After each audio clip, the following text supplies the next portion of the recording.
Lamin Yamal की बंदी ने उसके लॉन्ग टर्म बॉयफ्रेंड को छोड़ दिया just because he sent her just one fucking DM. And I know भाई तुम्हारी फीड पे भी ऐसी कई सारी रील आई होंगी जिसमें बोल रहे हैं लोग the real loser of World Cup is not Messi, the real loser is जो लमीन यमाल्स की बंदी का लॉन्ग टर्म बॉयफ्रेंड था। एंड आई नो भाई बहुत ना हार्ट ब्रेकिंग है, मतलब अगर तुम एक बार ही उस बंदे के पर्सपेक्टिव से सोचो जरा, उस बंदे की बहुत लंबे टाइम से एक गर्लफ्रेंड थी, वो बंदा प्रॉपर अटैच हो चुका होगा, देन एक ग्लोबल सेंसेशन फुटबॉल स्टार आता है, जस्ट एक डीएम करता है उस बंदी को and boom she left her. And भाई मेल लेना भाई ये कुछ भी सरप्राइजिंग नहीं था क्योंकि मेरे साथ भी ऐसा हो रखा है। Like my first ever girlfriend, like proper girlfriend girlfriend तो नहीं बोलेंगे बट वो लोग कहते हैं ना high school love, puppy love, वही समझ लो ठीक है। बेसिकली मैं उस बंदी से बात कर रहा था और मैं ना नोटिस करता हूँ कि भाई कुछ टाइम से वो थोड़ी सी कोल्ड रिएक्ट कर रही है मेरे को, मतलब उसके मैसेजेस लेट आना स्टार्ट हो गए हैं, ठीक है, वो मेरे को अवॉइड कर रही है। मैं मिलने के लिए प्लान्स भी बना रहा हूँ, वो कुछ ना कुछ बहाना दे रही है, मना करे जा रही है। भाई यार ये तो काफी ज्यादा कॉमन है। नहीं भाई किसने कहा ये कॉमन है? भाई मैं तुम्हें बता रहा हूँ 90% ऑफ द टाइम अगर लड़की कोल्ड रिएक्ट कर रही है ना, इट मीन्स कि भाई कुछ तो गड़बड़ है। Not all the time but majority times, और मेरे साथ भी यही हुआ था। मेरे को याद है धीरे धीरे हमारी बातचीत कम होने लगी थी, वो बहुत ज्यादा डिसइंटरेस्ट शो कर रही थी। एंड देन मैं एक बारी नोटिस करता हूँ, मैंने इस बंदी को लाइक लिटरली मिलने के लिए बुलाया था, बट ये बंदी मेरे को कहती है कि यार मेरे को कहीं जाना है, फिर कभी देखते हैं। और मैं भाई सोच रहा हूँ कि हाँ ठीक है, ऑब्वियसली सब सही है, बाद में हम मिल लेंगे। बट देन मैं नोटिस करता हूँ वो किसी और बंदे के साथ डेट पे गई हुई है। लाइक जस्ट फकिंग इमेजिन भाई, मेरे को याद है संडे का दिन था और मैं जैसे ही उस बंदे की स्टोरी देखता हूँ ना, मैं देखता हूँ भाई वो गई हुई है एक बंदे के साथ। लाइक उसने बंदे के साथ तो स्टोरी नहीं डाली थी लेकिन पता चल जाता है, ठीक है, लेकिन तुम चेक करते हो फॉलोइंग में और जाके स्टोरीज देखते हो, स्टॉक करते हो। मेरे को ना भाई बोलते हुए भी बहुत बुरा लग रहा है, लेकिन तुम एक बार इमेजिन कर सकते हो क्या फील हुआ होगा उस टाइम पे। मैं उस बंदे को स्टॉक करता हूँ, ठीक है, मैं उसकी प्रोफाइल जाके देखता हूँ, मैं देखता हूँ बंदा लिटरली भाई मेरे से 5 6 7 साल बड़ा है। मेरे को याद है मैं कुछ 18 19 साल का था उस टाइम पे और वो बंदा 26 27 साल का था। और मैं देखता हूँ ही सो फकिंग रिच, उसकी स्टोरीज पे भाई मस्टैंग, बीमर, ऑडी ये सब गाड़ियां डल रखी है, ट्रिप्स मार रखी है भाई ने 10 15, ठीक है, स्पेन, दुबई ये सब। And to be very honest वो बंदा थोड़ा बहुत गुड लुकिंग भी था। और तब ना मेरा दिल एकदम से टूट जाता है और मेरे को तब एहसास होता है मोहित, द फकिंग कंपटीशन। और तब मेरे को इतना भाई बोल लो कि तुम ना बहुत डिसहार्टेंड फील कर रहा था मैं कि यार भाई मैं कैसे कॉम्पीट करूं भाई, मतलब एक तो बंदा मेरे से 5 6 साल बड़ा है एज में, ठीक है, तो ऑब्वियसली उसके पास वो लेवरेज है, वो टाइम में सीखा होगा, उसने कुछ तो करा होगा।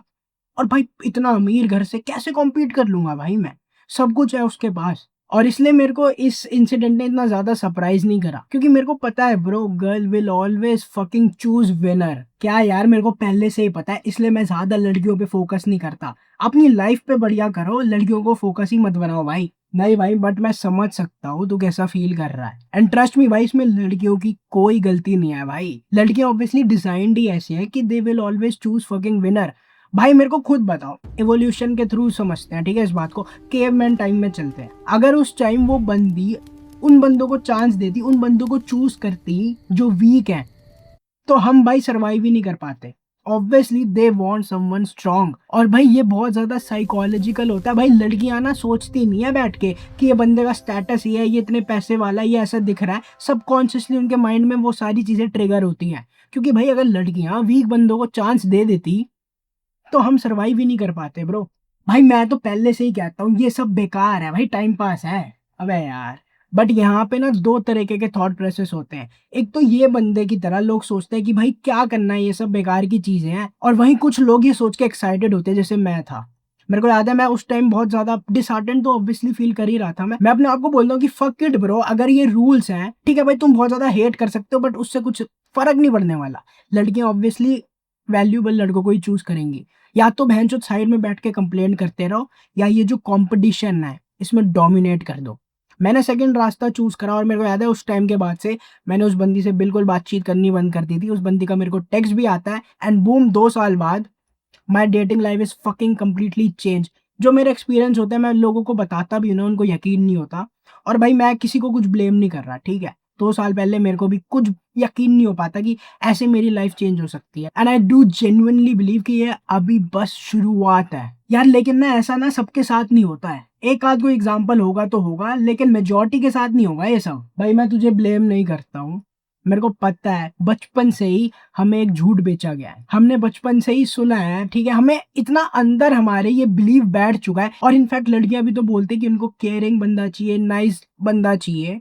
कोई लड़की ये तो नहीं बोलेगी ना कि मेरे को भाई हाई स्टेटस वाला बंदा चाहिए। अगर मैं किसी बंदे के साथ हूँ और मेरे को एक बहुत ज्यादा बेटर आदमी मिल रहा है, मैं उसके लिए इस बंदे को छोड़ दूंगी। कुछ फर्क नहीं पड़ता है कितना नाइस है, कितना केयरिंग है। ऑब्वियसली लड़कियां ये नहीं बोलेंगी क्योंकि वो सोचती भी नहीं है भाई। बहुत ज्यादा मॉरली इनकरेक्ट लगता है ना ये सुनना, बट बार बार ही लड़कियां ऐसी रिएक्ट करेंगी। और इसके लिए भाई लड़कियों को हेट मत करो भाई, ट्रस्ट मी। अगर भाई वीक जीन्स फ्लो हो जाएंगे तो हम कैसे सरवाइव कर पाते bro? It's that fucking simple. इसको एज अ मोटिवेशन यूज करो ना कि ठीक है भाई आज मेरी लाइफ में नहीं है लड़कियां। आज जैसे मैंने उस टाइम करा था, उस टाइम मैंने अपने आप को बोला था ठीक है भाई आज जो मेरे को फील हो रहा है ना, मैं ये दोबारा फील नहीं होने दूंगा अपने आप को। और उसके बाद से मैंने इंप्रूव करा and I do believe this is just the fucking start bro. और अगर इस वीडियो से तुम्हें एक चीज सीखनी है ना तो भाई ये बात को सीखो, ये बात को समझो इनफैक्ट कि you need to fucking win in this race of life. भाई लेकिन मैं इस रेस में कैसे जीत सकता हूँ? अब पूछा ना भाई तूने सबसे इंपॉर्टेंट सवाल। तुम इस रेस में जीत सकते हो बाय सैक्रिफाइसिंग एवरीथिंग। जो अभी तुम रोज वीडियो गेम्स खेलते हो, जो अभी तुम फालतू का एंटरटेनमेंट बुलशिट कंटेंट देखते हो जो तुम्हारी लाइफ में कंट्रीब्यूट भी नहीं कर रहा, जो तुम घंटों घंटों रील स्क्रॉल कर देते हो, ये सब तुम्हें सैक्रिफाइस करना पड़ेगा। कंफर्ट सैक्रिफाइस करना पड़ेगा अगर तुम्हें इस रेस में जीतना ही नहीं है, सिर्फ अगर डोमिनेट करना है भाई। ट्रस्ट मी मैं बहुत ज्यादा एक्साइटेड हूँ भाई, मैं इस रेस में डोमिनेट करूंगा। हो सकता है तुम सोच रहे हो कि भाई बहुत ज्यादा एक्सट्रीम है ये सब, क्या फायदा है ये सब करने का? इतना भी कुछ नहीं है, लाइफ में इंजॉय भी तो होना चाहिए।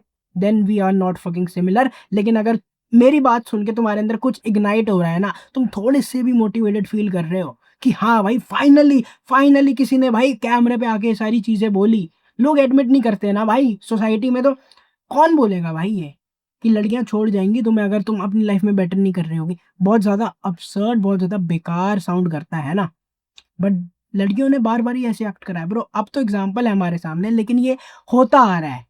मैं दोबारा बोल रहा हूँ भाई, इसमें लड़कियों की कोई गलती नहीं है, इसमें उन वीक बंदों की गलती है जो है तो वीक लेकिन उनको ट्रीटमेंट चाहिए जैसे वो बहुत ज्यादा स्ट्रांग हो, जैसे वो बहुत ज्यादा वैल्यूबल हो। नहीं मिलने वाले भाई ट्रीटमेंट वैसे। और अगर तुम्हें मेरी और ज्यादा हेल्प चाहिए तो मैंने नीचे डिस्क्रिप्शन में लिंक्स दे रखे हैं, तुम उसको चेकआउट जरूर कर सकते हो। अब हम मिलेंगे कल रात 8 बजे नेक्स्ट वीडियो में।